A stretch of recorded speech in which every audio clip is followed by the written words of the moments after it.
वो लड़की शादी वाले दिन सुबह सुबह हमारे घर आ गई। मेरी चची जान ने खुशामदीद कहा क्योंकि मेरी माँ बचपन में ही दुनिया से रुखसत हो चुकी थी और हम सब लोग एक साथ रहते थे।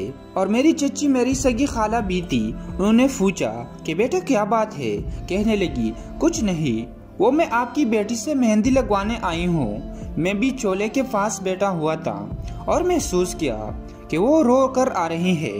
वो बहन के पास कमरे में चली गई और मैं अपने दरवाजे के बाहर खड़ा हो गया। मैं वजह जानना चाहता था, लेकिन वो चंद मिनट बैठने के बाद हमारे बाहर वाले कमरे के दरवाजे से निकल गई, जो गली की तरफ था। मैंने देख लिया कि मेहंदी तो पहले से लगी हुई थी और वो हाथों से दुपट्टा सीधा करते हुए जा रही थी। मैं जल्दी से अपनी बहन के पास पहुंचा कि ये क्यों आई थी और तुम्हें क्या कहकर गई और वो परेशान क्यों थी। बहन बात पर पर्दा डालना चाहती थी क्योंकि उसने कहा था कि ये बात तुम सिर्फ अपने अब्बू से करना, लेकिन मैंने उसे माँ की कसम दी तो बोली कि रात रस्म मेहंदी के वक्त सना की अम्मी का पर्स किसी ने चोरी कर लिया है।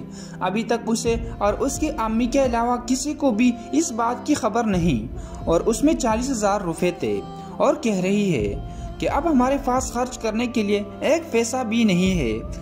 अब अगर हमने शोर मचाया तो हमें अपनी बेइज्जती का खतरा है। और सारी रात अम्मी घर में फर्श तलाश करती रही, 1 मिनट भी नहीं सोई, जिस वजह से इनको सख्त बुखार हो गया है। ये सुनकर मेरे तो पैरों के नीचे से जैसे जमीन ही निकल गई, क्योंकि वो इंतहाई गरीब लोग थे।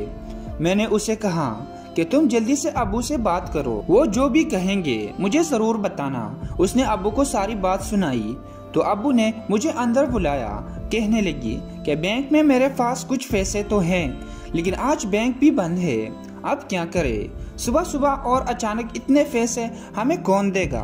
मैंने कहा मैं 10 मिनट में आता हूँ। मैंने बाहर निकलकर अपने मामू को फोन किया और कहा अगर 10 मिनट में आप मुझे 50,000 रुपए दे सकते हैं तो मैं कॉल पर रहता हूँ, वरना नहीं। कहने लगे बात क्या है? मैंने कहा कि बात फर्दे में है, आप अगर दे दे तो मैं आपको 10 महीनों के अंदर अंदर वापस कर दूंगा।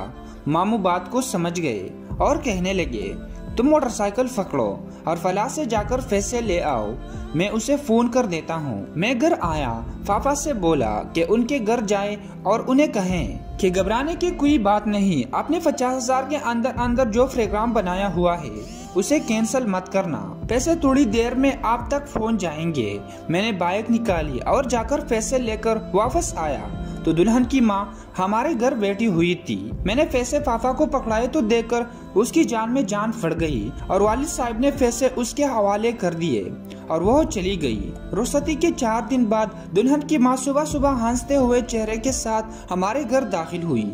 हम खाना खा रहे थे और कहने लगी भाई जी आपके पैसे भी वापस आ गए हैं और मेरे इज्जत भी। अब्बू ने पूछा वो कैसे? कहने लगी जहाँ मैंने पैकिंग वाले शाफर तंदूर में फेंक दिए थे, आज मैंने उन्हें आग लगाने से पहले एहतियातन बाहर निकाल कर चेक किया तो उनमें से मेरा पर्स भी निकल आया।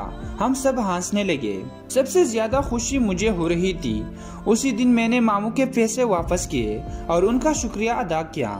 ये बात यहाँ लिखने का मतलब गरूर, तकब्बुर या दिखावा करना नहीं, बल्कि समझाना ये चाहता हूँ कि अगर अल्लाह आपको कभी किसी वक्त किसी की मदद करने का मौका अता करे तो वो मौका जाया मत करना। शायद उस काम की वजह से आपके सारे बिगड़े हुए काम सीधे हो जाए, क्योंकि दुखी, गमज़दा और गरीब की मुस्कुराहट तुम्हारी दुआओं से ज्यादा ताकतवर रखती है।